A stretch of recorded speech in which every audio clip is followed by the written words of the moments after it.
Okay, so I've done a basic search in OneSearch, and you can see here that it's just the San Jose State Collection.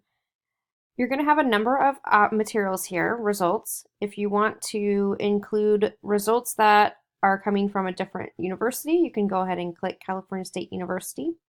Another window pops up and you can see it's now changed to having the collections from all the state universities available. So if I want to find something from a different library, I would go down and click one of these because these are from different libraries because they have the check holdings. So I'm going to do this one. Okay, and it gives you some details about the information that you would find. You can see where the library, what library it's coming from by clicking this. But in order to get the item, you're ultimately going to click CSU Plus Resource Sharing Request and go ahead and click that.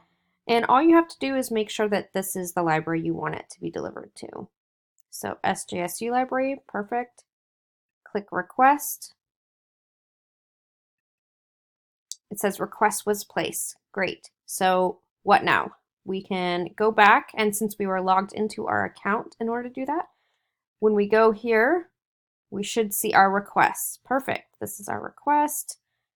And we can cancel it here if we want, but basically as long as it shows up here, we are good to go, and we should get a notification when it's ready to be picked up. And that's it.